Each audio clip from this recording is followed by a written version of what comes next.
Punjabi radio USA ਸੁਣ ਰਹੇ ਸਾਰੇ ਹੀ ਮਾਣਯੋਗ ਅਤੇ ਸਤਿਕਾਰਤ ਸਰੋਤਿਆਂ ਨੂੰ ਪਿਆਰ ਸਤਿਕਾਰ ਸੈਨਿਕੀ ਜਿਹੀ ਸਤਿ ਸ੍ਰੀ ਅਕਾਲ ਸਮਝ ਜੀ ਨੂੰ ਆਖਦੇ ਹਾਂ। ਪ੍ਰੋਗਰਾਮ 'ਚ ਆਪ ਸਭ ਦਾ ਸਵਾਗਤ ਹੈ। ਪ੍ਰੋਗਰਾਮ ਲੈ ਕੇ ਹਾਜ਼ਰ ਹੋ ਚੁੱਕੇ ਹਾਂ ਜੀ ਆਪਾਂ ਇਸ ਮੌਕੇ। ਅਪਡੇਟ ਕੈਲੀਫੋਰਨੀਆ ਮੈਂ ਰਾਜਕਨਵੀਰ ਸਿੰਘ ਮੇਰੇ ਨਾਲ ਜੁੜ ਚੁੱਕੇ ਨੇ ਹਰਜੋਤ ਸਿੰਘ ਖਾਲਸਾ ਜੀ। ਸਵਾਗਤ ਹੈ, ਸਤਿ ਸ੍ਰੀ ਅਕਾਲ। ਸਤਿ ਸ਼੍ਰੀ ਅਕਾਲ, ਧੰਨਵਾਦ ਜੀ ਆਇਆਂ ਨੂੰ। ਪੰਜਾਬੀ ਰੇਡੀਓ USA ਦੇ ਜਿੰਨੇ ਵੀ ਸਰੋਤੇ ਸਾਡੇ ਸਾਰੇ ਹੀ AM ਸਟੇਸ਼ਨ FM ਸਟੇਸ਼ਨ ਘਰਾਂ ਦੇ ਵਿੱਚ ਰੇਡੀਓ ਸੈਟਸ ਦੇ ਰਾਹੀਂ ਟੈਲੀਫੋਨ ਦੇ ਰਾਹੀਂ ਫੇਸਬੁੱਕ YouTube ਤੇ ਲਾਈਵ ਦੇਖ ਰਹੇ ਹੋ ਸੁਣ ਰਹੇ ਹੋ ਸਾਰਿਆਂ ਨੂੰ ਜੀ ਆਇਆਂ ਨੂੰ ਤੇ ਬਹੁਤ ਹੀ ਪਿਆਰ ਤੇ ਸਤਿਕਾਰ ਭਰੀ ਸਤਿ ਸ਼੍ਰੀ ਅਕਾਲ। ਸਰੋਤਿਓ ਅੱਜ ਅਪ੍ਰੈਲ ਦੀ 12 ਤਰੀਕ ਆ ਤੇ ਦਿਨ ਜਿਹੜਾ ਆ ਉਹ ਮੰਗਲਵਾਰ ਆ। ਤੁਹਾਡੇ ਲਈ ਅਪਡੇਟ ਕੈਲੀਫੋਰਨੀਆ ਪ੍ਰੋਗਰਾਮ ਲੈ ਕੇ ਹਾਜ਼ਰ ਹੋਏ ਆ। ਸਾਡੇ ਅੱਜ ਦੇ ਪ੍ਰੋਗਰਾਮ ਦੇ ਸਪਾਂਸਰ ਹਨ ਖਾਲਸਾ ਇੰਸ਼ੋਰੈਂਸ ਏਜੰਸੀ, ਜਿਨ੍ਹਾਂ ਦੇ ਕੋਲੋਂ ਤੁਸੀਂ ਹਰ ਇੱਕ ਤਰੀਕੇ ਦੀ ਇੰਸ਼ੋਰੈਂਸ ਕਰਵਾ ਸਕਦੇ ਹੋ। ਇੰਸ਼ੋਰੈਂਸ ਬਾਰੇ ਪਤਾ ਕਰਨ ਲਈ ਕਾਲ ਕਰ ਸਕਦੇ ਹੋ। ਨੰਬਰ 408-272-2500 4082722500। ਟੇਰਕੀਆਣਾ ਇਮੀਗ੍ਰੇਸ਼ਨ ਲਾ ਫਰਮ, ਇਮੀਗ੍ਰੇਸ਼ਨ ਦਾ ਹੋਵੇ ਕਿਸੇ ਵੀ ਤਰੀਕੇ ਦਾ ਕੰਮ, ਕਾਲ ਅਟਰਨੀ ਜੇ ਟੇਰਕੀਆਣਾ 415-900-903। ਅਮਰਜੀਤ ਸਿੰਘ ਫਰੈਜ਼ਨੋ, ਗੁਰਬਚਨ ਸਿੰਘ ਨਾਗਰਾ ਸੈਕਰਾਮੈਂਟੋ, ਅਵਤਾਰ ਸਿੰਘ ਮੰਜ਼ਿਲ ਕਲੋਵਿਸ, Pritpal Singh Atwal L Grove, Jarnail Singh Dhaliwal Sacramento, Kamaljit Singh ਮੱਖਣ ਦੌਲਤਪੁਰੀਆ ਸਟਾਕਟਨ, ਹਰਜਿੰਦਰ ਸਿੰਘ ਬਰਾੜ ਬੇਕਰਸਫੀਲਡ ਤੇ ਜ਼ੈਂਡਰ ਗਰੁੱਪ, ਜਿੱਥੋਂ ਤੁਸੀਂ ਹੋਮ ਲੋਨਸ, ਘਰ ਖਰੀਦਣ ਅਤੇ ਘਰ ਵੇਚਣ ਦੀਆਂ ਸਾਰੀਆਂ ਸਰਵਿਸਿਜ਼ ਲੈ ਸਕਦੇ ਹੋ। ਕਾਲ 8559052575। ਇਹਨਾਂ ਸਾਰਿਆਂ ਦਾ ਧੰਨਵਾਦ। ਜੇਕਰ ਤੁਸੀਂ ਜਾਂ ਕੋਈ ਹੋਰ ਕਾਰੋਬਾਰ ਇਸ ਪ੍ਰੋਗਰਾਮ ਨੂੰ ਸਪਾਂਸਰ ਕਰਨਾ ਚਾਹੁੰਦੇ ਹੋ, ਸੰਪਰਕ ਕਰ ਸਕਦੇ ਹੋ ਨੰਬਰ 408-722-7698 ਦੇ ਉੱਤੇ। ਜੀ ਅੱਜ ਦੀਆਂ ਖਬਰਾਂ ਵੱਲ ਆਈਏ ਤੇ ਰਾਜਕਨਵੀਰ ਸਿੰਘ ਜੀ ਨਿਊਯਾਰਕ ਤੋਂ, ਜਿਸ ਤਰ੍ਹਾਂ ਆਪਾਂ ਸਵੇਰੇ ਵੀ ਖਬਰ ਸਾਂਝੀ ਕੀਤੀ ਸੀ, ਅੱਜ ਇੱਕ ਇਹ ਖਬਰ ਆ ਰਹੀ ਆ ਵੀ ਨਿਊਯਾਰਕ 'ਚ 2 ਸਿੱਖਾਂ ਦੇ ਉੱਤੇ ਇੱਕ ਵਾਰੀ ਫਿਰ ਹਮਲਾ ਕੀਤਾ ਗਿਆ ਹੈ। ਉਹਦੀ ਹਜੇ ਡਿਟੇਲ ਦੇ ਵਿੱਚ ਇਨਫੋਰਮੇਸ਼ਨ ਨਹੀਂ ਆਈ ਹੈਗੀ, ਉਹ ਆਪਾਂ ਵੇਟ ਕਰ ਰਹੇ ਹਾਂ। ਪਰ ਦੂਸਰੇ ਪਾਸੇ ਅੱਜ ਇਲੈਕਟਡ ਆਫੀਸ਼ੀਅਲਸ ਰਿਚਮੰਡ ਹਿੱਲ ਗੁਰਦੁਆਰਾ ਸਾਹਿਬ ਆ, ਉੱਥੇ ਇਕੱਠੇ ਹੋਏ ਤੇ ਉਹਨਾਂ ਨੇ ਇਹ ਕਿਹਾ ਵੀ ਜਿਹੜਾ ਬਜ਼ੁਰਗ ਨਿਰਮਲ ਸਿੰਘ ਨੂੰ ਪੰਚ ਕੀਤਾ ਗਿਆ ਸੀ, ਕੁੱਟਿਆ ਗਿਆ ਸੀ ਅਪ੍ਰੈਲ 3 ਨੂੰ, ਇਹ ਇੱਕ ਬਹੁਤ ਮਾੜੀ ਗੱਲ ਸੀ। ਇਹ ਤੁਸੀਂ ਜਦੋਂ ਕੋਈ ਵਿਜ਼ਿਟ ਕਰਨ ਆਇਆ ਉਹਦੇ ਲਈ ਕੋਈ ਵੈਲਕਮ ਸਾਈਨ ਨਹੀਂ ਸੀਗਾ। ਉਹਦੇ ਵਿੱਚ ਵੱਖ-ਵੱਖ ਆਰਗੇਨਾਈਜ਼ਿੰਗ ਦੇ ਵਿੱਚ ਅਸੈਂਬਲੀ ਮੈਂਬਰ ਡੇਵਿਡ ਵਿਪਰਿਨ, ਜੈਨੀਫਰ, ਰਾਜਕੁਮਾਰ, ਸਿੱਖ ਕਮਿਊਨਿਟੀ ਤੋਂ ਵੀ ਕਾਫੀ ਲੋਕ ਇਕੱਠੇ ਹੋਏ ਸੀਗੇ। ਇਸੇ ਤਰ੍ਹਾਂ senator Chuck Schumer, representative Grace Meng Queensborough, president Donovan Richards, state senate candidate Japneet Singh ਜਿਹੜੇ ਕਿ ਫਾਰਮਰ ਸਿਟੀ ਕੌਂਸਲ ਮੈਂਬਰ ਆ, ਤੇ state senate candidate Elizabeth Crowley ਤੇ ਹੋਰ ਲੋਕਲ ਗੁਰਦੁਆਰੇ ਜਿਹੜੇ ਆ ਉਹ ਸਿੱਖ ਕਲਚਰ ਸੁਸਾਇਟੀ ਗੁਰਦੁਆਰਾ ਸਾਹਿਬ ਜਿਹੜਾ ਉਹਦੇ ਸਾਹਮਣੇ ਖੜ ਕੇ ਉਹਨਾਂ ਨੇ ਅੱਜ ਪ੍ਰੈਸ ਕਾਨਫਰੰਸ ਕੀਤੀ ਹੈਗੀ ਆ। 70 ਸਾਲਾਂ ਦੇ ਬਜ਼ੁਰਗ ਨਿਰਮਲ ਸਿੰਘ ਨੂੰ ਇੱਕ ਕਾਲੇ ਮੂਲ ਦੇ ਬੰਦੇ ਨੇ ਮਾਰਿਆ ਸੀ ਤੇ ਹੁਣ ਸਾਰੇ ਫੁਟੇਜ ਇਕੱਠੇ ਹੋ ਰਹੇ ਆ ਤੇ ਇਹ ਪਤਾ ਲੱਗਾ, ਕਹਿੰਦੇ ਵੀ ਉਹਨੂੰ ਉਸ ਨੂੰ ਕੁੱਟ ਮਾਰਨ ਤੋਂ ਬਾਅਦ ਉਹ ਗੁਰਦੁਆਰਾ ਸਾਹਿਬ ਦੇ ਬਾਹਰ ਵੀ ਘੁੰਮਦਾ ਰਿਹਾ। ਸੋ ਇਹਦਾ ਮਤਲਬ ਇਹ ਆ ਵੀ ਫਿਊਚਰ ਦੇ ਵਿੱਚ ਵੀ ਉਹ ਕਿਸੇ ਹੋਰ ਦੇ ਉੱਤੇ ਵੀ ਅਟੈਕ ਕਰ ਸਕਦਾ ਸੀ। ਹੇਟ ਕ੍ਰਾਈਮ ਸਿੱਖਾਂ ਦੇ ਅਗੇਂਸਟ 200% ਪਿਛਲੇ ਸਾਲ ਦੇ ਵਿੱਚ ਇਨਕਰੀਜ਼ ਹੋਏ ਆ। ਇਹ ਜਿਹੜੇ ਰਾਜਕੁਮਾਰ ਆ, ਜੈਨੀਫਰ ਰਾਜਕੁਮਾਰ, ਉਹਨਾਂ ਨੇ ਦੱਸਿਆ ਹੈਗਾ 2021 ਦੇ ਵਿੱਚ 198 confirmed hate crime case registered ਹੋਏ ਸੀ ਜੂਇਸ਼ ਪੀਪਲ ਦੇ ਅਗੇਂਸਟ ਤੇ 131 ਏਸ਼ੀਅਨ ਦੇ against. New York police department investigate ਕਰ ਰਹੀ ਆ, ਪਰ ਉਹਨਾਂ ਨੇ ਹਜੇ ਤੱਕ ਇਸ ਨੂੰ ਹੇਟ ਕ੍ਰਾਈਮ ਕਰਕੇ ਨਹੀਂ ਜਾਣਿਆ ਜਿਹੜਾ ਬਜ਼ੁਰਗ ਦੇ ਉੱਤੇ ਹਮਲਾ ਹੋਇਆ ਸੀਗਾ। ਤੇ ਦੂਸਰਾ ਜਿਹੜਾ ਅੱਜ ਸਵੇਰੇ ਹੋਇਆ, ਤੁਹਾਨੂੰ ਸਾਰਿਆਂ ਨੂੰ ਪਤਾ ਹੀ ਆ, ਹੁਣ ਤੱਕ 29 ਲੋਕ ਫੱਟੜ ਹੋ ਚੁੱਕੇ ਆ। ਬਰੁਕਲਿਨ ਸਬਵੇ ਦੇ ਵਿੱਚ ਜਿਹੜੀ ਸ਼ੂਟਿੰਗ ਹੋਈ ਆ, ਸਭ ਤੋਂ ਪਹਿਲਾਂ ਇੱਕ ਧੂਏ ਵਾਲਾ ਜਿਹੜਾ ਬੰਬ ਚਲਾਇਆ ਤਾਂ ਕਿ ਲੋਕਾਂ ਨੂੰ ਪਤਾ ਨਾ ਲੱਗ ਸਕੇ। ਉਹ ਤੋਂ ਬਾਅਦ ਉਹ ਵੀ ਇੱਕ ਕਾਲੇ ਮੂਲ ਦਾ ਹੀ ਬੰਦਾ ਸੀ ਜਿਸ ਨੇ 5 ਜਿਹੜੀਆਂ ਕਈ ਗੋਲੀਆਂ ਚਲਾਈਆਂ, 5 ਜਣਿਆਂ ਦੇ ਗੋਲੀਆਂ ਲੱਗੀਆਂ ਤੇ 29 ਜਾਣੇ ਜਿਹੜੇ ਪੂਰੀ ਤਰ੍ਹਾਂ ਫੱਟੜ ਹੋਏ ਹੈਗੇ। ਜੀ ਬਿਲਕੁਲ, ਇਹ ਆંકੜਾ ਜਿਹੜਾ ਇਹ ਵਧਿਆ ਆ, ਸਵੇਰ ਦੇ ਨਾਲੋਂ ਪਹਿਲਾਂ 16-17 ਸੀਗੇ, ਹੁਣ ਵੱਧ ਕੇ 9 ਜਾਣੇ 29 ਜਾਣੇ ਜਿਹੜੇ ਕੁੱਲ ਆ ਉਹ ਜ਼ਖਮੀ ਦੱਸੇ ਜਾ ਰਹੇ ਆ। ਹਰਜੋਤ ਸਿੰਘ ਜੀ, ਜਿਹੜੀ ਗੁਰਦੁਆਰੇ ਵਾਲੀ ਘਟਨਾ ਸੀ ਉਸ ਦੇ ਬਾਬਤ ਇੱਕ ਹੋਰ ਨਵੀਂ ਅਪਡੇਟ ਜਿਹੜੀ ਉਹ ਆ ਰਹੀ ਆ। ਇਸ ਦੇ ਵਿੱਚ ਇਹ ਅੱਜ 2 ਹੋਰ ਜਿਹੜੇ ਆ ਲੋਕਾਂ ਨੂੰ ਗੁਰਦੁਆਰਾ ਸਾਹਿਬ ਦੇ ਬਾਹਰ ਇੱਦਾਂ ਹੀ ਕੁੱਟਮਾਰ ਕੀਤੀ ਗਈ ਆ ਜਿੱਦਾਂ ਨਿਰਮਲ ਸਿੰਘ ਹੁਣਾਂ ਦੇ ਨਾਲ ਹੋਈ ਸੀ। ਹੁਣ ਪਤਾ ਲੱਗ ਰਿਹਾ ਵੀ ਕਹਿੰਦੇ ਵੀ ਇਸ ਬਾਬਤ ਜਿਹੜੇ ਆ ਇੱਕ ਜਾਣੇ ਨੂੰ ਗ੍ਰਿਫਤਾਰ ਕੀਤਾ ਹੈ, ਜਿਹੜਾ ਮੇਨ ਜਿਹਨੇ ਪਹਿਲੋਂ ਕੁੱਟਿਆ ਸੀ ਉਹ ਅਜੇ ਵੀ ਫਰਾਰ ਆ। ਨਿਊਯਾਰਕ ਪੁਲਿਸ ਡਿਪਾਰਟਮੈਂਟ ਨੇ ਇਹ ਕਨਫਰਮ ਕੀਤਾ ਆ ਵੀ ਇਹ ਸੇਮ ਹੀ ਬੰਦੇ ਸੀਗੇ ਜਿਨ੍ਹਾਂ ਨੇ ਬਾਪੂ ਨਿਰਮਲ ਸਿੰਘ ਹੁਣਾਂ ਦੇ ਉੱਤੇ ਬੀਤੇ ਐਤਵਾਰ ਨੂੰ ਕੁੱਟਿਆ ਸੀ। ਉਹਨਾਂ ਨੂੰ ਕੁੱਟਮਾਰ ਜਿਹੜੀ ਉਹ ਕੀਤੀ ਹੈਗੀ ਆ। ਸੋ ਇਹ ਇੱਕ ਮਾੜੀ ਘਟਨਾ ਆ, ਦੂਜੀ ਵਾਰੀ ਲਗਾਤਾਰ ਜਿਹੜੀ ਉਹ ਵਾਪਰ ਗਈ ਆ। ਨਿਊਯਾਰਕ ਪੁਲਿਸ ਡਿਪਾਰਟਮੈਂਟ ਜਿਹੜੀ ਹੁਣ ਕਹਿ ਰਹੀ ਆ ਵੀ ਇੱਕ ਪੁਲਿਸ ਦੀ ਪੈਟਰੋਲ ਕਾਰ ਜਿਹੜੀ ਆ ਉਹ ਹੁਣ ਗੁਰਦੁਆਰਾ ਸਾਹਿਬ ਦੇ ਉੱਤੇ ਜਿਹੜੀ ਲਾਗੇ ਨਾਲ ਆ ਉਹ ਹੁਣ ਪਾਰਕ ਰਿਹਾ ਕਰੇਗੀ। ਇੱਕ ਹਫ਼ਤੇ ਦੇ ਵਿੱਚ 2 ਹਮਲੇ ਸੇਮ ਲੋਕਾਂ ਦੇ ਦੁਆਰਾ ਗੁਰਦੁਆਰਾ ਸਾਹਿਬ ਦੇ ਨਜ਼ਦੀਕ, ਇਹ ਸਾਫ਼ ਪਤਾ ਲੱਗਦਾ ਵੀ ਇਹ ਹੇਟ ਕ੍ਰਾਈਮ ਦਾ ਜਿਹੜਾ ਇਹ ਮਾਮਲਾ ਹੈਗਾ ਆ। ਪਹਿਲੇ ਦੇ ਵਿੱਚ ਵੀ ਜਿਹੜਾ ਆ ਉਸ ਨੂੰ ਅਜੇ ਤੱਕ ਉਹ ਫੜਿਆ ਨਹੀਂ ਗਿਆ, ਪਰ ਇੱਕ ਗ੍ਰਿਫਤਾਰੀ ਜਿਹੜੀ ਉਹ ਪਾਈ ਆ। ਸੋ ਇਹ ਮੰਦਭਾਗੀ ਗੱਲ ਆ। 2 ਹੋਰ ਜਾਣਿਆਂ ਦੇ ਉੱਤੇ ਇਹ ਹਮਲਾ ਰਿਚਮੰਡ ਹਿੱਲ ਦੇ ਵਿੱਚ ਇਹ ਹੋਇਆ ਆ। ਸੋ ਸਥਿਤੀ ਜਿਹੜੀ ਉਹ ਮਾੜੀ ਨਹੀਂ ਆ। ਸਿੱਖਾਂ ਨੂੰ ਚਾਹੀਦਾ ਆ ਵੀ ਭਾਈ ਤਗੜੇ ਹੋਵੋ, ਅਜਿਹੇ ਲੋਕਾਂ ਨੂੰ ਜਿਹੜਾ ਨੱਥ ਪਾਓ। ਤੁਸੀਂ ਆਪ ਜਿਹੜਾ ਹੁਣ ਥੋੜੇ ਤਗੜੇ ਹੋ ਕੇ ਅਜਿਹਿਆਂ ਨੂੰ ਰੋਕਣ ਦੀ ਜਿਹੜੀ ਨਾਲ ਦੇ ਨਾਲ ਜਿਹੜੀ ਉਹ ਕੋਸ਼ਿਸ਼ ਕਰੋ। ਇਹ ਹੁਣ ਕੁੱਟ ਖਾਣ ਵਾਲਾ ਕੰਮ ਜਿਹੜਾ ਇਹ ਰੁਕਣਾ ਚਾਹੀਦਾ ਆ।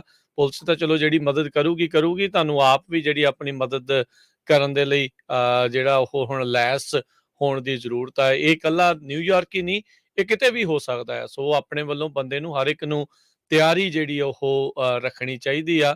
ਪੀੜਤ ਨਹੀਂ ਜਿਹੜਾ ਆਪਾਂ ਹਰ ਥਾਂ ਦੇ ਉੱਤੇ ਜਿਹੜਾ ਉਹ ਬਣੀ ਜਾਣਾ। ਮੋੜਵਾਂ ਜਵਾਬੀ ਕਾਰਵਾਈ ਵੀ ਜਿਹੜੀ ਉਹ ਨਾਲ ਦੇ ਨਾਲ ਦੇ ਲਈ ਜਿਹੜੀ ਉਹ ਤਿਆਰੀ ਆਪਾਂ ਨੂੰ ਹੁਣ ਰੱਖਣੀ ਚਾਹੀਦੀ ਆ। ਉੱਦਾਂ ਵੈਸੇ ਹੁੰਦਾ ਤਾਂ ਮੁਸ਼ਕਿਲ ਆ ਕੰਮ, ਕਿਉਂਕਿ ਬੰਦੇ ਨੂੰ ਚੇਤਾ ਨਹੀਂ ਹੁੰਦਾ ਵੀ ਅਜਿਹੀ ਚੀਜ਼ ਵਾਪਰ ਸਕਦੀ ਆ। ਪਰ ਥੋੜੇ ਦਿਨਾਂ ਦੇ ਵਿੱਚ 2 ਵਾਰੀ ਵਾਪਰ ਗਈ ਆ। ਇਹਦਾ ਮਤਲਬ ਆ ਵੀ ਸਤਰਕਤਾ ਨੂੰ ਹੋਰ ਜ਼ਿਆਦਾ ਜਿਹੜਾ ਉਹ ਵਧਾਉਣਾ ਚਾਹੀਦਾ ਆ। ਗਰੁੱਪਸ ਦੇ ਵਿੱਚ ਹੋਵੋ। ਅੱਜ ਤਾਂ 2 ਜਾਣਿਆਂ ਦੇ ਉੱਤੇ ਉਹਨਾਂ ਨੇ ਕੁੱਟਮਾਰ ਜਿਹੜੀ ਉਹ ਕਰ ਦਿੱਤੀ ਆ। ਇਹ ਹੇਟ ਕ੍ਰਾਈਮ ਵੱਧਦਾ ਜਿਹੜਾ ਇਹ ਜਾ ਰਿਹਾ ਇਸ ਕਾਲੇ ਮੂਲ ਦੇ ਬੰਦੇ ਦੇ ਦੁਆਰਾ। ਉਹਦੇ ਨਾਲ ਦੇ ਸਾਥੀ ਜਾਂ ਉਹ ਖੁਦ ਕਹਿੰਦੇ ਆ ਸ਼ਾਇਦ ਇਨਵੋਲਵ ਹੋਵੇ ਅੱਜ ਦੀ ਇਸ ਕੁੱਟਮਾਰ ਦੇ ਵਿੱਚ ਵੀ। ਸੋ ਤਗੜੇ ਹੋਵੋ, ਸਤਰਕ ਹੋਵੋ। ਇੱਦਾਂ ਦੀ ਵਾਰਦਾਤ ਮੁੜ ਦੁਬਾਰਾ ਜਿਹੜੀ ਵਾਪਰਨ ਤੋਂ ਪਹਿਲਾਂ ਹੀ ਇਸ ਦੇ ਉੱਤੇ ਨੱਥ ਪਾਉਣ ਦੀ ਜ਼ਰੂਰਤ ਆ। ਜੀ, ਇਸ ਸੰਬੰਧ ਦੇ ਵਿੱਚ ਪ੍ਰੈਜ਼ੀਡੈਂਟ ਜੋ ਬਾਈਡਨ ਉਹਨਾਂ ਨੇ ਪਿਛਲੇ ਦਿਨਾਂ ਦੇ ਵਿੱਚ ਇੱਕ Mingus COVID-19 hate crime act ਲਾ ਬਣਾਇਆ ਸੀਗਾ, ਜਿਹਦੇ ਮੁਤਾਬਕ ਉਹ ਕਹਿੰਦੇ ਆ ਵੀ ਜਿਨ੍ਹਾਂ ਕਮਿਊਨਿਟੀਆਂ ਦੇ ਅਗੇਂਸਟ, ਜਿਨ੍ਹਾਂ ਲੋਕਾਂ ਦੇ ਅਗੇਂਸਟ ਹੇਟ ਕ੍ਰਾਈਮ ਹੁੰਦਾ ਆ, ਤੇ ਫੈਡਰਲ ਏਜੰਸੀਜ਼ ਉਹਨਾਂ ਕਮਿਊਨਿਟੀ ਆਰਗੇਨਾਈਜੇਸ਼ਨ ਦੇ ਨਾਲ ਰਲ ਕੇ ਕੰਮ ਕਰਨ ਤਾਂ ਕਿ ਫਿਊਚਰ ਦੇ ਵਿੱਚ ਇਦਾਂ ਦਾ ਕੰਮ ਨਾ ਹੋਵੇ। ਹੁਣ ਤੁਸੀਂ ਦੇਖੋ ਵੀ ਸਵੇਰੇ ਉੱਥੇ ਮੀਟਿੰਗ ਹੁੰਦੀ ਸੀ ਤੇ ਟੌਪ ਨੌਚ ਪੋਲੀਟੀਸ਼ੀਅਨ ਉੱਥੇ ਇਕੱਠੇ ਹੋਏ ਸੀ ਗੁਰਦੁਆਰਾ ਸਾਹਿਬ, ਤੇ ਉਹ ਤੋਂ ਬਾਅਦ 2 ਸਿੱਖਾਂ ਨੂੰ ਹੋਰ ਫਿਰ ਕੁੱਟਿਆ ਗਿਆ। ਸੋ ਇਹ ਹਾਲ ਨਿਊਯਾਰਕ ਦਾ ਆ। ਹਾਲਾਂਕਿ ਨਿਊਯਾਰਕ 'ਚ ਬੜੀ ਲਿਬਰਲ ਸਟੇਟ ਆ, ਤੇ ਮੈਨੂੰ ਨਹੀਂ ਲੱਗਦਾ ਵੀ ਨਿਊਯਾਰਕ 'ਚ ਕੋਈ ਨਹੀਂ ਜਾਣਦਾ ਵੀ ਸਿੱਖ ਕੌਣ ਆ, ਕਿਉਂਕਿ ਬਹੁਤ ਲੰਮੇ ਸਮੇਂ ਤੋਂ ਸਿੱਖ ਉੱਥੇ ਰਹਿੰਦੇ ਆ। ਹਜ਼ਾਰਾਂ ਦੀ ਗਿਣਤੀ ਦੇ ਵਿੱਚ ਟੈਕਸੀ ਬਿਜ਼ਨਸ ਦੇ ਵਿੱਚ ਹੈਗੇ ਆ। ਸੋ ਹਰ ਰੋਜ਼ ਸਾਰਿਆਂ ਨੂੰ ਪਤਾ ਵੀ ਸਿੱਖ ਕੌਣ ਹੈਗੇ ਆ। ਜੀ, ਤੇ ਅਗਲੀ ਖਬਰ ਵੀ ਰਾਜ ਕਨਵੀਰ ਸਿੰਘ ਜੀ ਸਿੱਖਾਂ ਨਾਲ ਰਿਲੇਟਡ ਆ। ਸਿੱਖਾਂ ਨੇ ਇੱਕ ਵਾਰੀ ਫੇਰ US ਮਰੀਨ ਕਾਰਪਸ ਨੂੰ ਸੂ ਕੀਤਾ ਹੈਗਾ, ਕਿਉਂਕਿ ਹੁਣ ਪਿਛਲੀ ਵਾਰੀ ਜਦੋਂ ਖਬਰ ਆਈ ਸੀ ਕਹਿੰਦੇ ਸੀ US ਮਰੀਨ ਕਾਰਪਸ ਨੇ ਅਲਾਉ ਕਰ ਦਿੱਤਾ ਆ, ਦਾੜੀ ਵਾਲੇ ਤੇ ਦਸਤਾਰ ਵਾਲੇ ਮਰੀਨਸ ਦੇ ਵਿੱਚ ਜਾ ਸਕਦੇ ਆ। ਤੇ ਹੁਣ ਫੇਰ ਖਬਰ ਆ ਰਹੀ ਆ, ਸੁਖਵੀਰ ਸਿੰਘ ਤੂਰ ਕੈਪਟਨ ਹੈਗੇ ਆ, ਉਹਨਾਂ ਨੇ ਇਹ ਕਿਹਾ ਆ ਵੀ ਮੈਂ ਆਪਣੀ ਜੌਬ ਤੇ ਹਮੇਸ਼ਾ ਉਹਦੇ ਲਈ ਕਰਨ ਦੇ ਲਈ ਤਿਆਰ ਰਹਿੰਦਾ ਆ, ਤੇ ਆਪਣੇ ਫੇਥ ਦੇ ਨਾਲ ਵੀ ਪੂਰਾ ਮੈਂ ਤਿਆਰ ਆ, ਪਰ ਮੈਨੂੰ ਇਸ ਕੰਮ ਦੇ ਲਈ ਰੋਕਿਆ ਜਾ ਰਿਹਾ ਹੈਗਾ ਆ। ਸੋ ਇਹ ਜਿਹੜੀਆਂ ਅਕਮੋਡੇਸ਼ਨ ਰਿਸਟ੍ਰਿਕਟਿਵ ਕੀਤੀਆਂ ਗਈਆਂ ਆ, ਇਸ ਨੂੰ ਰਿਮੂਵ ਕਰਨਾ ਚਾਹੀਦਾ ਹੈਗਾ ਆ। 3 ਸਿੱਖਾਂ ਨੇ ਹੁਣ US ਮਰੀਨ ਕਾਰਪਸ ਨੂੰ US District Court for District of Columbia ਦੇ ਵਿੱਚ ਇਸ ਨੂੰ ਸੂ ਕੀਤਾ ਆ। ਉਹਦੇ ਵਿੱਚ ਕਲੇਮ ਉਹਨਾਂ ਨੇ ਕੀਤਾ ਹੈ ਕਿ ਮਰੀਨ ਕਾਰਪਸ ਵਾਲੇ ਫਸਟ ਅਮੈਂਡਮੈਂਟ ਰਾਈਟ ਜਿਹੜਾ ਹੈਗਾ ਫ੍ਰੀ ਐਕਸਰਸਾਈਜ਼ ਆਫ ਰਿਲੀਜਨ, ਉਸ ਨੂੰ ਵਾਇਲੇਟ ਕਰ ਰਹੇ ਹੈਗੇ ਆ। ਜੀ, ਸੋ ਇਹ 4 ਜਾਣੇ ਹੈਗੇ ਨੇ ਮਰੀਨ ਕਾਰਪਸ ਦੇ ਖਿਲਾਫ ਕਰਨ ਦੇ ਲਈ। ਸੁਖਬੀਰ ਸਿੰਘ ਤੂਰ ਜਿਹੜੇ ਕੈਪਟਨ ਨੇ ਉਹ 2017 ਤੋਂ ਮਰੀਨਸ ਦੇ ਲਈ ਸਰਵ ਕਰ ਰਹੇ ਆ। ਮਾਰਚ 2021 ਦੇ ਵਿੱਚ ਇਹਨਾਂ ਨੇ ਆਪਣੀ ਰਿਕੁਐਸਟ ਸਬਮਿਟ ਕੀਤੀ ਸੀਗੀ ਵੀ ਕਾਰਪਸ ਨੂੰ ਵੀ ਉਹਨਾਂ ਨੂੰ ਦਾੜੀ, ਕੇਸ਼ ਤੇ ਟਰਬਨ, ਜਿਹੜੀ ਪੱਗ ਆ ਉਹ ਰੱਖਣ ਦੀ ਇਜਾਜ਼ਤ ਦਿੱਤੀ ਜਾਵੇ ਤੇ ਉਹਨਾਂ ਨੂੰ ਇਹ ਅਕਮੋਡੇਸ਼ਨ ਮਿਲੀ ਸੀਗੀ। ਸੋ ਕਿਹਾ ਉਹ ਕਹਿ ਰਿਹਾ ਵੀ ਮੈਂ ਬਾਰ-ਬਾਰ ਆਪਣੇ ਕਾਰਪਸ ਦੇ ਲਈ ਵਚਨਬੱਧ ਹੈਗਾ, ਮੈਂ ਆਪਣੀ ਕਮਿਟਮੈਂਟ ਜਿਹੜੀ ਆ ਉਹ ਕੀਤੀ ਆ। ਸੋ ਮਰੀਨ ਕਾਰਪਸ ਨੇ ਬੀਤੇ ਦਿਨਾਂ ਦੇ ਵਿੱਚ ਜਿਹੜਾ ਅਲਾਉ ਕੀਤਾ ਸੀ ਉਸ ਦੇ ਵਿੱਚ ਐਕਟਿਵ ਡਿਊਟੀ ਦੇ ਲਈ ਇਨ ਕੰਬੈਟ ਦੇ ਵਿੱਚ ਉਹਨਾਂ ਨੇ ਬੀਅਰਡਸ ਰੱਖਣ ਦੇ ਉੱਤੇ ਆਰਗੂਮੈਂਟ ਅਜੇ ਵੀ ਚੱਲ ਰਿਹਾ। ਸੋ ਉਸੇ ਮੁਤਲਕ ਤੌਰ ਤੇ ਉਹਨਾਂ ਦੇ ਜਿਹੜੇ ਸਾਥੀਆਂ ਨੇ ਇਸ ਦੇ ਵਿੱਚ ਲਾਸੂਟ ਹੁਣ ਜਿਹੜਾ ਦਰਜ ਕਰਾਇਆ ਆ ਵੀ ਸਾਨੂੰ ਪੱਗ ਬੰਨ ਕੇ, ਕੇਸ਼ ਦਸਤਾਰ ਰੱਖ ਕੇ, ਦਾੜੀ ਰੱਖ ਕੇ ਵੀ ਕੰਬੈਟ ਦੇ ਵਿੱਚ ਵੀ ਜਿਹੜਾ ਉਹ ਜਾਣ ਦੀ ਇਜਾਜ਼ਤ ਮਿਲੇ। ਬੀਤੇ ਦਿਨਾਂ 'ਚ ਮਰੀਨ ਕਾਰਪਸ ਨੇ ਕੰਬੈਟ ਤੋਂ ਬਗੈਰ, ਜੇ ਕੰਬੈਟ 'ਚ ਨਹੀਂ ਹੈਗੇ ਤਾਂ ਉਸ ਦੇ ਲਈ ਜਿਹੜਾ ਆ ਅਲਾਓ ਕਰ ਦਿੱਤਾ ਸੀਗਾ। ਸੋ ਲੈਟਸ ਸੀ ਹੁਣ ਕੀ ਬਣਦਾ ਆ। ਆਈ ਥਿੰਕ ਹੁਣ ਇਹ ਵਕੀਲਾਂ ਦੇ ਉੱਤੇ ਹੋਊਗਾ ਵੀ ਕਿਸ ਹਿਸਾਬ ਦੇ ਨਾਲ ਲੜਿਆ ਜਾਂਦਾ। ਸਿੱਖ ਕੋਲੀਸ਼ਨ ਵਾਲੇ ਸ਼ਾਇਦ ਇਹਨਾਂ ਦੇ ਵੱਲੋਂ ਉੱਥੇ ਜਿਹੜੇ ਉਹ ਪੇਸ਼ ਹੋ ਸਕਦੇ ਨੇ। ਵਰਲਡ ਵਾਰ 1, ਵਰਲਡ ਵਾਰ 2 ਦੀਆਂ ਚੰਗੀਆਂ ਭਲੀਆਂ ਉਦਾਹਰਨਾਂ ਇਹ ਮੌਜੂਦ ਨੇ ਵੀ ਕਿਸ ਤਰੀਕੇ ਦੇ ਨਾਲ ਉਦੋਂ ਪੂਰੇ ਕਹਿ ਲਓ ਵੀ ਬਾਣੇ ਦੇ ਵਿੱਚ ਹੁੰਦੇ ਹੋਏ ਵੀ ਦਾੜੀ, ਕੇਸ਼, ਪੱਗ ਰੱਖੇ ਹੋਏ ਵੀ ਸਾਰਾ ਕੁਛ ਹੁੰਦੇ ਵੀ ਉਹਨਾਂ ਨੇ ਸਰਵ ਕੀਤਾ ਸੀ ਆਪੋ ਆਪਣੀਆਂ ਜਿਹੜੀਆਂ ਆਰਮੀਜ਼ ਦੇ ਵਿੱਚ। ਸੋ ਇੱਕ ਵਧੀਆ ਉਦਾਹਰਨ ਜਿਹੜੀ ਉਹ ਮਿਲਦੀ ਆ। ਸੋ ਮੁਲਕ ਨੂੰ ਤਾਂ ਕੋਈ ਪ੍ਰੋਬਲਮ ਨਹੀਂ ਹੋਣੀ ਚਾਹੀਦੀ। ਸੋ ਤੁਹਾਡੇ ਲਈ ਤਾਂ ਉਹ ਜਾਨ ਨਿਛਾਵਰ ਕਰਨ ਨੂੰ ਤਿਆਰ ਨੇ ਲੋਕ। ਸੋ ਕੁਛ ਨਾ ਕੁਛ ਅਕਮੋਡੇਸ਼ਨਸ ਜਿਹੜੀਆਂ ਜ਼ਰੂਰ ਰੱਖਣੀਆਂ ਚਾਹੀਦੀਆਂ ਆ, ਦੇ ਰਹੇ ਨੇ। ਸੋ ਹੋਪਫੁਲੀ ਇਹ ਵੀ ਇੱਕ ਰਾਹ ਪੱਧਰਾ ਹੋਵੇ, ਪਰ ਇਹ ਦੇਖੋ ਕੇਸ ਅੱਗੇ ਕੀ ਬਣਦਾ ਆ।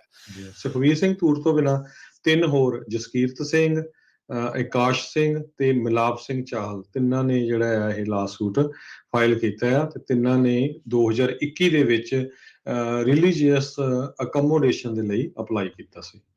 ਜੀ। ਸੋ ਉਹਨਾਂ ਨੇ ਕਿਹਾ ਵੀ marine corpus full body tattoos ਜਿਹੜੇ ਆ ਉਹ ਅਲਾਉ ਕਰਦੇ ਆ, ਮੈਡੀਕਲੀ ਨੈਸੈਸਰੀ ਬੀਅਰਡਸ ਉਸ ਨੂੰ ਅਲਾਉ ਕਰਦੇ ਆ, ਪਰ ਆਰਟੀਕਲ ਆਫ ਫੇਥਸ ਆ ਉਸ ਨੂੰ ਅਲਾਉ ਜਿਹੜਾ ਉਹ ਨਹੀਂ ਕਰ ਰਹੇ। ਸੋ ਕਹਿੰਦੇ ਵੀ ਬਾਕੀ ਬ੍ਰਾਂਚਿਸ ਦੇ ਵਿੱਚ ਇਦਾਂ ਦੀਆਂ ਰਿਸਟ੍ਰਿਕਸ਼ਨਸ ਘੱਟ ਹੈਗੀਆਂ, ਸੋ ਇਹਨਾਂ ਨੂੰ ਵੀ ਇਸ ਦੇ ਵਿੱਚ ਅਲਾਉ ਕਰਨਾ ਚਾਹੀਦਾ ਹੈਗਾ ਆ। ਅਗਲੀ ਜਿਹੜੀ ਹਰਜੋਤ ਸਿੰਘ ਜੀ ਸੈਨੋਜ਼ੇ ਦੇ ਵਿੱਚ ਬੀਤੇ ਦਿਨਾਂ ਦੇ ਵਿੱਚ ਦੋ ਪੰਜਾਬੀ ਔਰਤਾਂ, ਇੱਕ ਜਿਹੜੇ 75 ਸਾਲਾਂ ਦੇ ਨਰਿੰਦਰ ਕੌਰ ਤੇ 53 ਸਾਲਾਂ ਦੀ ਉਹਨਾਂ ਦੀ ਕੁੜੀ Kuljeet Kaur hit and run case ਦੇ ਵਿੱਚ ਮਾਰੇ ਗਏ ਸੀ। ਉਸ ਦੇ ਬਾਬਤ ਪੁਲਿਸ ਨੇ ਜਾਣਕਾਰੀ ਦਿੱਤੀ ਆ ਵੀ ਡਰਾਈਵਰ ਦੇ ਬਾਰੇ ਹੁਣ ਪਤਾ ਲੱਗ ਚੁੱਕਾ ਆ। ਉਹਨਾਂ ਨੇ ਤਸਵੀਰਾਂ ਉਸਦੇ ਲਾਲ ਪਿਕਅਪ ਦੀਆਂ ਤੇ ਉਸ ਦੀਆਂ ਤਸਵੀਰਾਂ ਜਿਹੜੇ ਕੁਛ CCTV ਕੈਮਰਿਆਂ ਤੋਂ ਲੈ ਕੇ ਉਹਨਾਂ ਨੂੰ ਨਸ਼ਰ ਕਰ ਦਿੱਤਾ ਹੈਗਾ ਆ। ਸੋ ਇਹ ਬਹੁਤ ਮੰਦਭਾਗੀ ਗੱਲ ਸੀਗੀ ਹਰਜੋਤ ਸਿੰਘ ਜੀ। ਇਹ ਜਿਹੜੀਆਂ ਦੋ ਔਰਤਾਂ, ਮਾਂ ਤੇ ਧੀ, ਉਹਨਾਂ ਦੀ ਜਿਹੜੀ ਆ ਸੈਨੋਜ਼ੇ ਦੇ ਵਿੱਚ ਕਾਲਾ ਐਵੀਨਿਊ ਦੇ ਉੱਤੇ ਹਿੱਟ ਐਂਡ ਰਨ ਦੇ ਵਿੱਚ ਮੌਤ ਹੋ ਗਈ ਸੀ। GMC ਦਾ ਲਾਲ ਰੰਗ ਦਾ ਫੁੱਲ ਕੈਬ ਪਿਕਅਪ ਟਰੱਕ ਸੀਗਾ। ਬਲੈਕ ਬੈਡ ਕਵਰ ਜਿਹੜਾ ਉਸ ਦੇ ਉੱਤੇ ਪਾਇਆ ਗਿਆ ਸੀ, ਜਿਹੜੀਆਂ ਤਸਵੀਰਾਂ ਰਿਲੀਜ਼ ਕੀਤੀ ਗਈਆਂ ਪੁਲਿਸ ਦੇ ਦੁਆਰਾ। ਇਸ ਤੋਂ ਇਲਾਵਾ ਹੋਰ ਜਾਣਕਾਰੀ ਤਾਂ ਜਿਹੜੀ ਉਹਨਾਂ ਨੇ ਨਹੀਂ ਦਿੱਤੀ ਤੇ ਨਾ ਹੀ ਇਹ ਦੱਸਿਆ ਆ ਵੀ ਇਸ ਦੇ ਬਾਬਤ ਉਹਨਾਂ ਨੇ ਕੋਈ ਅਰੈਸਟ ਪਾਈ ਆ ਜਾਂ ਨਹੀਂ। ਇਹ ਕਹਿੰਦੇ ਵੀ ਪਤਾ ਲੱਗਾ ਵੀ ਕੈਪੀਟਲ ਐਕਸਪ੍ਰੈਸਵੇ ਦੇ ਨਾਰਥ ਵੱਲ ਨੂੰ ਡਰਾਈਵਰ ਹਿੱਟ ਐਂਡ ਰਨ ਤੋਂ ਬਾਅਦ ਦੇ ਵਿੱਚ ਭੱਜ ਰਿਹਾ ਸੀਗਾ। ਸੋ ਕੋਲੀਜਨ ਕਹਿੰਦੇ ਆ ਐਲਮ ਰੌਕ ਮਿਡਲ ਸਕੂਲ ਦੇ ਨਾਲ ਜਿਹੜੀ ਸਟਰੀਟ ਆ ਉੱਥੇ ਹੋਈ ਆ, ਜਿੱਥੇ ਸਪੀਡ ਲਿਮਿਟ 35 ਆ ਤੇ ਜੇ ਬੱਚੇ ਮੌਜੂਦ ਹੋਣ ਤਾਂ 25 ਜਿਹੜੀ ਹੈਗੀ ਆ। ਸੋ ਹਾਲ ਦੀ ਘੜੀ ਐਗਜ਼ੈਕਟਲੀ ਉਸ ਪਿਕਅਪ ਟਰੱਕ ਦੀ ਸਪੀਡ ਦਾ ਜਿਹੜਾ ਉਹ ਨਹੀਂ ਪਤਾ ਲੱਗਾ, ਪਰ ਜਿਹੜੇ ਇਸ ਪਿਕਅਪ ਟਰੱਕ ਦੇ ਦੁਆਰਾ ਮਾਰੇ ਗਈਆਂ ਦੋਨਾਂ ਮਾਂ ਧੀ ਨੂੰ ਉਸ ਦੇ ਬਾਬਤ ਇਹੀ ਸਾਹਮਣੇ ਆ ਵੀ ਉਸ ਦੀਆਂ ਤਸਵੀਰਾਂ ਸਾਰੀਆਂ ਜਿਹੜੇ ਪਾਸੇ ਉਹਨਾਂ ਨੇ ਨਸ਼ਰ ਕਰ ਦਿੱਤੀਆਂ। ਕਹਿੰਦੇ ਵੀ ਜੇ ਕਿਸੇ ਨੂੰ ਵੀ ਇਸ ਦੇ ਬਾਰੇ ਹੋਰ ਜਾਣਕਾਰੀ ਹੋਵੇ ਤਾਂ ਜਿਹੜੇ ਡਿਟੈਕਟਿਵ ਮਾਈਕ ਓਬਰਾਇਨ ਇਸ ਕੋਲੀਜਨ ਦੇ ਬਾਰੇ ਜਾਂਚ ਕਰ ਰਹੇ, ਉਹਨਾਂ ਦੇ ਨਾਲ ਕੰਟੈਕਟ ਕਰ ਸਕਦੇ ਹੋ 408 277 4654 ਦੇ ਉੱਤੇ। ਜੀ, ਸੋ ਬਿਲਕੁਲ ਉਹਨਾਂ ਦਾ ਪਿੰਡ ਪਿਛਲਾ ਸੰਨਵਾ ਫਰਾਲਾ ਦੱਸਿਆ ਜਾ ਰਿਹਾ ਹੈ। ਅਗਲੀ ਖਬਰ ਵੱਲ ਚੱਲੀਏ। ਕੈਲੀਫੋਰਨੀਆ ਦੇ ਵਿੱਚ ਡਰਾਊਟ ਨੂੰ ਲੈ ਕੇ, ਸੋਕੇ ਨੂੰ ਲੈ ਕੇ ਕੈਲੀਫੋਰਨੀਆ ਦੇ ਕਈ ਸ਼ਹਿਰ 30% ਤੱਕ ਪਾਣੀ ਕੱਟ ਕਰ ਸਕਦੇ ਹੈਗੇ ਆ। ਸੋ ਗ੍ਰੀਨ ਲੌਨਸ, ਪੁਰਾਣੇ ਅਪਲਾਇੰਸ, ਕਹਿੰਦੇ ਲੀਕੀ ਪਾਈਪਸ ਜਿਹੜੀਆਂ ਆ ਇਹਦੇ ਨਾਲ ਪਾਣੀ ਬਹੁਤ ਜ਼ਿਆਦਾ ਵੇਸਟ ਹੁੰਦਾ ਹੈਗਾ। ਸੋ ਵੱਖ-ਵੱਖ ਸ਼ਹਿਰਾਂ ਨੂੰ ਉਹਨਾਂ ਕੋਲ ਕੋਈ ਚੁਆਇਸ ਨਹੀਂ ਰਹੂਗੀ ਪਾਣੀ ਨੂੰ ਘੱਟ ਕਰਨ ਦੇ ਲਈ। ਸੋ ਇਹ ਸਾਰਿਆਂ ਦੇ ਉੱਤੇ ਸਾਨੂੰ ਧਿਆਨ ਦੇਣਾ ਪੈਣਾ ਆ। ਇੱਕ Pacific institute water think tank ਹੈਗਾ ਓਕਲੈਂਡ ਦੇ ਵਿੱਚ, ਉਹਨਾਂ ਨੇ ਦੱਸਿਆ ਵੀ ਇਹ ਸਾਰੇ ਦੇ ਉੱਤੇ ਵਰਕਆਊਟ ਕਰਨਾ ਚਾਹੀਦਾ ਸ਼ਹਿਰਾਂ ਨੂੰ, ਸਿਟੀਜ਼ ਨੂੰ, ਤਾਂ ਕਿ ਪਾਣੀ ਨੂੰ ਜਿਹੜਾ ਆ ਕੰਟਰੋਲ ਕੀਤਾ ਜਾ ਸਕੇ, ਬੜਾ ਘੱਟ ਯੂਜ਼ ਹੋਵੇ। ਕੈਲੀਫੋਰਨੀਆ ਇਹ ਪਹਿਲੀ ਵਾਰੀ ਨਹੀਂ ਡਰਾਊਟ 'ਚ ਗਿਆ, ਸੰਨ 2012 ਤੋਂ ਲੈ ਕੇ 2016 ਤੱਕ ਵੀ ਐਕਸਟ੍ਰੀਮ ਡਰਾਊਟ ਦੇ ਵਿੱਚ ਸੀ। ਹੁਣ ਇੱਕ ਵਾਰੀ ਫੇਰ ਇਹ ਤੀਜਾ ਸਾਲ ਹੋ ਗਿਆ ਜਿਹੜਾ ਸੋਕਾ ਚੱਲ ਰਿਹਾ ਹੈਗਾ। ਈਵਨ ਦੋ ਥੋੜਾ ਥੋੜਾ ਮੀਂਹ ਪੈ ਰਿਹਾ, ਸਨੋ ਪੈ ਰਹੀ ਹੈਗੀ ਆ, ਪਰ ਕਹਿੰਦੇ ਭਈ 6.6 ਮਿਲੀਅਨ ਏਕੜ ਫੀਟ ਪਰ ਈਅਰ ਪਾਣੀ ਜਿਹੜਾ ਆ ਯੂਜ਼ ਹੁੰਦਾ ਆ। ਪਰ ਹੁਣ ਪਿਛਲੇ ਸਾਲਾਂ ਦੇ ਦੌਰਾਨ ਜੋ ਕੰਡੀਸ਼ਨ ਬਣੀ ਆ ਸਨਮਾਈਕੀਨ ਵੈਲੀ ਦੇ ਵਿੱਚ, ਸਨਮਾਈਕੀਨ ਕਾਉਂਟੀ 'ਚ, ਫਰਿਜ਼ਨੋ ਕਾਉਂਟੀ 'ਚ, ਬੇਕਰਸਫੀਲਡ ਏਰੀਏ 'ਚ, ਕਰਨ ਕਾਉਂਟੀ 'ਚ, ਕਿਉਂਕਿ ਫਾਰਮਿੰਗ ਬਹੁਤ ਹੁੰਦੀ ਆ, ਉਹਨਾਂ ਦੇ ਉੱਤੇ ਬਹੁਤ ਵੱਡਾ ਅਸਰ ਪੈਣ ਜਾ ਰਿਹਾ ਇਹਦਾ। ਜੀ, ਅਗਲੀ ਗੱਲ ਕਰਦੇ ਜਾਈਏ। ਰਾਸ਼ਟਰਪਤੀ ਬਾਈਡਨ ਨੇ ਰਸ਼ੀਆ ਦੇ ਦੁਆਰਾ ਜੋ ਯੂਕਰੇਨ ਦੇ ਵਿੱਚ ਕੀਤਾ ਜਾ ਰਿਹਾ ਆ ਉਸ ਨੂੰ ਜਿਹੜੀ ਨਸਲਕੁਸ਼ੀ ਜੈਨੋਸਾਈਡ ਸ਼ਬਦ ਵਰਤਿਆ ਆ। ਬੂਕਾ ਇਲਾਕਾ ਜਿੱਥੇ ਜਦ ਰੂਸੀ ਫੌਜਾਂ ਪਰਤੀਆਂ ਤਾਂ ਉੱਥੇ ਦੇਖਿਆ ਵੀ ਬਹੁਤ ਬੁਰਾ ਹਾਲਾਤ ਲੋਕਾਂ ਦੇ ਰੂਸੀ ਫੌਜਾਂ ਦੇ ਦੁਆਰਾ ਕੀਤੇ ਗਏ ਸੀਗੇ। ਅੱਜ ਕਹਿੰਦੇ ਵੀ ਪਹਿਲੋਂ ਰਾਸ਼ਟਰਪਤੀ ਬਾਈਡਨ ਨੇ ਇਹ ਸ਼ਬਦ ਨਹੀਂ ਸੀ ਵਰਤਿਆ, ਪਰ ਅੱਜ ਇਸ ਦੇ ਬਾਬਤ ਉਹ ਬੋਲੇ ਨੇ ਤੇ ਉਹਨਾਂ ਨੇ ਕਿਹਾ ਵੀ ਰੂਸ ਦੁਆਰਾ ਯੂਕਰੇਨ ਵਿੱਚ ਜੈਨੋਸਾਈਡ ਕੀਤਾ ਜਾ ਰਿਹਾ ਹੈਗਾ ਆ। ਆਲਰੇਡੀ ਉਹ ਉੱਥੋਂ ਦੇ ਪ੍ਰੈਜ਼ੀਡੈਂਟ ਪੁਤਿਨ ਨੂੰ, ਰੂਸ ਦੇ ਨੂੰ ਵਾਰ ਕ੍ਰਿਮੀਨਲ ਵੀ ਜਿਹੜਾ ਉਹ ਆਖ ਚੁੱਕੇ ਨੇ। ਉਧਰ ਰੂਸ ਨੇ ਸਵੀਡਨ ਤੇ ਫਿਨਲੈਂਡ ਨੂੰ ਨਾਟੋ ਦੀ ਮੈਂਬਰਸ਼ਿਪ ਲੈਣ ਤੋਂ ਵਰਜਦੇ ਹੋਏ ਕਿਹਾ ਆ ਵੀ ਜੇ ਤੁਸੀਂ ਇਸ ਕਦਮ ਅੱਗੇ ਵਧਾਏ ਤੇ ਤੁਹਾਡਾ ਵੀ ਹਾਲ ਇੱਕ ਹਿਸਾਬ ਦੇ ਨਾਲ ਯੂਕਰੇਨ ਵਾਲਾ ਕੀਤਾ ਜਾ ਸਕਦਾ ਹੈ। ਸੋ ਸਥਿਤੀ ਉੱਥੇ ਕੋਈ ਬਹੁਤੀ ਚੰਗੀ ਨਹੀਂ ਹੈਗੀ। ਆਪਾਂ ਪਹਿਲਾਂ ਵੀ ਦੱਸਿਆ ਵੀ ਮੈਰੀਪੋਲ ਦੇ ਮੇਅਰ ਵਗੈਰਾ ਇਹ ਬਾਰ-ਬਾਰ ਕਹਿ ਰਿਹਾ ਵੀ 10,000 ਤੋਂ ਵੱਧ ਲੋਕਾਂ ਦੀਆਂ ਮੌਤਾਂ ਉੱਥੇ ਸਿਵਿਲੀਅਨਸ ਦੀਆਂ ਉੱਥੇ ਹੋ ਚੁੱਕੀਆਂ ਨੇ। ਜੀ, ਅਗਲੀ ਖਬਰ ਵਿੱਚ ਚਲੀਏ। Gig workers, ਰਾਜਕਰਮਵੀਰ Singh ji, gig workers ਉਹਨਾਂ ਨੂੰ ਕਿਹਾ ਜਾਂਦਾ ਹੈ ਜਿਹੜੇ ਖਾਸ ਕਰਕੇ ਊਬਰ, ਲਿਫਟ, ਊਬਰ ਈਟ ਇੱਦਾਂ ਦੀਆਂ ਕੰਪਨੀਆਂ ਦੇ ਨਾਲ ਕੰਮ ਕਰਦੇ ਹੈਗੇ ਆ। ਕਹਿੰਦੇ ਹੁਣ ਤੱਕ 50 ਤੋਂ ਵੱਧ gig workers the on duty job ਦੇ ਉੱਤੇ ਮੌਤ ਹੋ ਚੁੱਕੀ ਆ। ਕਿਸੇ ਦੀ ਸ਼ੂਟਿੰਗ ਦੇ ਨਾਲ ਜਿਹੜਾ ਕਸਟਮਰ ਸੀ ਉਹਨਾਂ ਨੇ ਸ਼ੂਟ ਕਰਤਾ, ਪਰ ਉਹ ਸਾਰਿਆਂ ਨੂੰ ਜਿਹੜਾ ਆ ਊਬਰ ਕੰਪਨੀ ਕੁਛ ਨਹੀਂ ਦੇ ਰਹੀ। ਇਨ ਕੇਸ ਤੁਹਾਡਾ ਕੁਛ ਐਕਸੀਡੈਂਟ ਹੋ ਜਾਂਦਾ ਕੰਮ ਦੇ ਦੌਰਾਨ ਤੇ ਪ੍ਰੋਪਰਟੀ ਡੈਮੇਜ ਹੁੰਦਾ ਤੁਹਾਡੀ ਕਾਰ ਦਾ, ਉਹ ਤਾਂ ਕਵਰ ਕਰ ਲੈਂਦੇ ਆ, ਪਰ ਜਿਹੜਾ ਬੰਦਾ ਉਸ ਨੂੰ ਡਰਾਈਵ ਕਰ ਰਿਹਾ ਆ ਉਸ ਦੀ ਕੋਈ ਵੀ ਜਿਹੜੀ ਆ ਕਵਰੇਜ ਨਹੀਂ ਹੈਗੀ। ਇਹ ਇੱਕ ਹੁਣ ਬਹੁਤ ਵੱਡਾ ਇਸ਼ੂ ਆ। ਸੋ ਲਗਭਗ 50 ਦੇ ਕਰੀਬ ਜਿਹੜੇ ਵਰਕਰਸ ਹੈਗੇ ਆ ਸਾਰੀਆਂ ਕੰਪਨੀਆਂ ਦੇ ਜਿਨ੍ਹਾਂ ਦੀ ਮੌਤ ਹੋਈ ਆ, ਉਹਨਾਂ ਦੇ ਜਿਹੜੇ ਰਿਸ਼ਤੇਦਾਰ ਆ ਲਿਫਟ, ਊਬਰ, ਡੋਰ ਡੈਸ਼, ਉਹ ਸਾਰੇ ਰਲ ਕੇ ਉਹ ਹੁਣ ਇੱਕ ਫਿਗਰ ਆਊਟ ਕਰ ਰਿਹਾ ਵੀ ਇਹਨਾਂ ਦੇ ਉੱਤੇ ਲਾਸੂਟ ਫਾਈਲ ਕੀਤਾ ਜਾਵੇ ਜਾਂ ਕੀ ਕੀਤਾ ਜਾਵੇ, ਤਾਂ ਘੱਟੋ ਘੱਟ ਕੁਛ ਨਾ ਕੁਛ ਤਾਂ ਉਹਨਾਂ ਨੂੰ ਮਿਲਣਾ ਚਾਹੀਦਾ। ਕਿਉਂਕਿ ਜੇ ਰੈਗੂਲਰ ਆਪਾਂ ਦੇਖਿਆ ਜਾਵੇ, ਤੁਸੀਂ ਕਿਸੇ ਕੰਪਨੀ 'ਚ ਕੰਮ ਕਰ ਰਹੇ ਆ ਤੇ ਉਹਨਾਂ ਦੀ ਵਰਕਰਸ ਕੌਮ ਇੰਸ਼ੋਰੈਂਸ ਹੁੰਦੀ ਆ, ਉਹਦੇ ਅੰਡਰ ਤੁਸੀਂ ਕਵਰ ਹੁੰਦੇ ਹੈਗੇ ਆ। ਸੋ ਗਿਗ ਵਰਕਰਸ ਦੇ ਪਰਿਵਾਰਾਂ ਨੂੰ ਕਿਸੇ ਤਰ੍ਹਾਂ ਦੀ ਵੀ ਜਿਹੜੀ ਕੰਪਨਸੇਸ਼ਨ ਨਹੀਂ ਮਿਲੀ, ਜਿਸ ਤਰ੍ਹਾਂ ਸਰਵਾਈਵਰ ਬੈਨੀਫਿਟਸ ਵਗੈਰਾ ਹੁੰਦੇ ਹੈਗੇ ਆ। ਜਿਹੜਾ ਕੋਈ ਬੰਦਾ ਜੌਬ ਤੇ ਮਰ ਜਾਂਦਾ ਉਹਨਾਂ ਨੂੰ ਪਿੱਛੇ ਪੈਸੇ ਮਿਲਦੇ ਹੈਗੇ। ਕੈਥਰੀਨ ਫਿਸਕ ਇੱਕ ਐਕਸਪਰਟ ਹੈਗੇ ਆ ਲੇਬਰ ਲਾਅ ਦੇ ਉੱਤੇ, ਯੂਨੀਵਰਸਿਟੀ ਆਫ ਕੈਲੀਫੋਰਨੀਆ ਬਰਕਲੇ ਦੇ।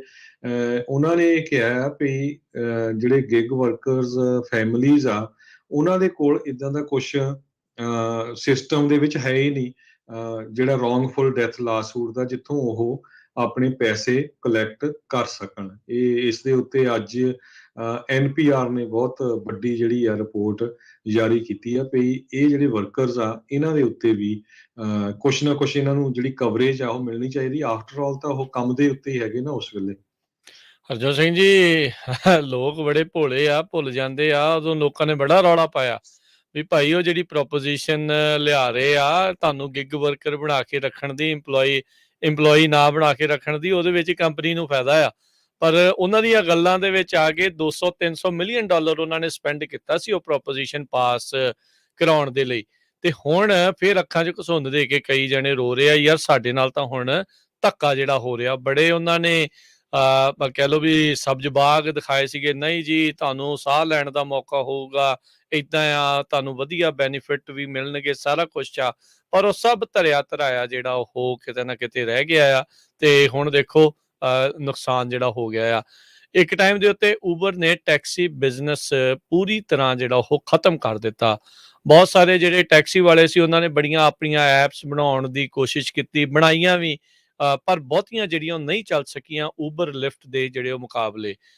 ਹਫ਼ਤਾ ਕੁ ਪਹਿਲਾਂ ਦੀ ਇਹ ਖਬਰ ਆ, ਸੈਨ ਫਰਾਂਸਿਸਕੋ ਦੇ ਵਿੱਚ ਟੈਕਸੀ ਓਨਰਸ ਤੇ ਉਬਰ ਕਹਿੰਦੇ ਵੀ ਟੀਮ ਅਪ ਕਰਨ ਜਾ ਰਹੇ ਆ। ਸੋ ਹੁਣ ਉਬਰ ਦੇ ਜ਼ਰੀਏ ਟੈਕਸੀਆਂ ਵੀ ਤੁਸੀਂ ਬੁੱਕ ਕਰ ਸਕੋਗੇ। ਸੋ ਹੁਣ ਇਹ ਇੱਕ ਕਮਾਲ ਜਿਹੀ ਦੀ ਇੱਕ ਦੂਜੇ ਦੇ ਨਾਲ ਇਕੱਠੇ ਜਿਹੜੇ ਉਹ ਹੋ ਰਹੇ ਆ।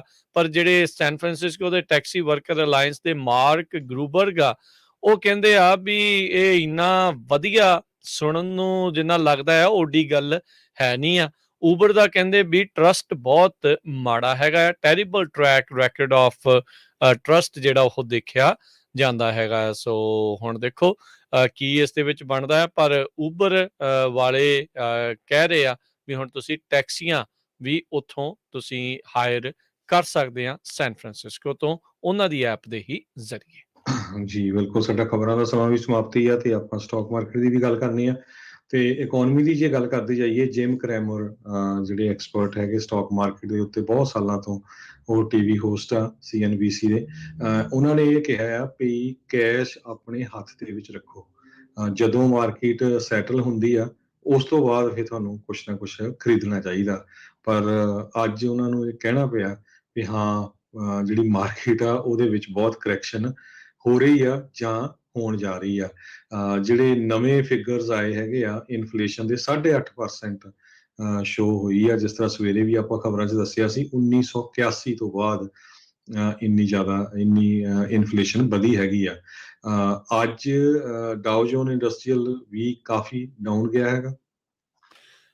ਜੀ ਬਿਲਕੁਲ, ਪਿਛਲੇ ਹੁਣ ਕਈ ਦਿਨਾਂ ਤੋਂ ਇਸ ਦਾ ਡਾਊਨਵਰਡ ਟ੍ਰੈਂਡ ਚੱਲ ਰਿਹਾ ਹੈ। ਅੱਜ ਡਾਓ ਜੋਨਸ 87 ਪੁਆਇੰਟ ਡਿੱਗਾ ਜੀ, 34,220 ਤੇ ਬੰਦ ਹੋਇਆ। S&P 15 ਪੁਆਇੰਟ ਗਿਰ ਕੇ 4397 ਤੇ, ਨੈਸਡੈਕ 40 ਪੁਆਇੰਟ ਗਿਰ ਕੇ 13,371 ਤੇ ਬੰਦ ਹੋਇਆ। ਸੋਨੇ ਦਾ ਭਾਅ $1967 ਪ੍ਰਤੀ ਆਉਂਸ ਤੇ ਕੱਚੇ ਤੇਲ ਦੀ ਕੀਮਤ $101 ਤੇ ਫਿਰ ਜਿਹੜੀ ਉਹ ਜਾ ਪਹੁੰਚੀ ਆ। 10 ਈਅਰ ਯੀਲਡ 2.75% ਦੇ ਉੱਤੇ ਰਹੀ। ਬਿਟਕੋਇਨ 39,948 US$ ਦੇ ਬਰਾਬਰ ਚੱਲ ਰਿਹਾ ਹੈ। ਜੀ, ਕਈ ਟੈਕ ਕੰਪਨੀਆਂ ਜਿਹੜੀਆਂ ਹੈ ਨਾ ਉਹਨਾਂ ਦੇ ਸਟਾਕ ਕਾਫੀ ਡਾਊਨ ਗਏ ਆ। ਐਗਜ਼ਾਮਪਲ ਮੈਂ ਦਿੰਦਾ ਜਾਵਾਂ NVIDIA ਦੀ, ਕਹਿੰਦੇ ਉਹਨਾਂ ਦੀ 25% ਸਟਾਕ ਆਲਰੇਡੀ ਡਾਊਨ ਜਾ ਚੁੱਕਾ ਹੈਗਾ ਹਾਈ ਤੋਂ। ਤੇ $1 ਦੀ ਕੀਮਤ ਇੰਡੀਆ ਦੇ 76 ਰੁਪਏ ਤੇ 12 ਪੈਸੇ ਦੇ ਬਰਾਬਰ ਰਹੀ ਆ। $1 ਦੀ ਕੀਮਤ ਕੈਨੇਡਾ ਦੇ $1 ਤੇ 26 ਸੈਂਟ ਦੇ ਬਰਾਬਰ ਰਹੀ ਆ। ਪ੍ਰੋਗਰਾਮ ਦੀ ਇੱਥੇ ਹੀ ਸਮਾਪਤੀ ਆ। ਮੇਰੇ ਰਾਜਕਰਮਵੀਰ ਸਿੰਘ ਵੱਲੋਂ ਤੇ ਹਰਜੋਤ ਸਿੰਘ ਵੱਲੋਂ ਤੁਹਾਨੂੰ ਸਾਰਿਆਂ ਨੂੰ ਪਿਆਰ ਸਤਿਕਾਰ ਸਹਿਤ ਸਤਿ ਸ੍ਰੀ ਅਕਾਲ। ਸ੍ਰੀ ਅਕਾਲ। ਜਿਹਦੇ ਵਾਸਤੇ ਰਹੋ, ਹੱਸਦੇ ਖੇਲਦੇ ਰਹੋ ਤੇ ਸੁਣਦੇ ਰਹੋ ਜੀ ਪੰਜਾਬੀ ਰੇਡੀਓ US।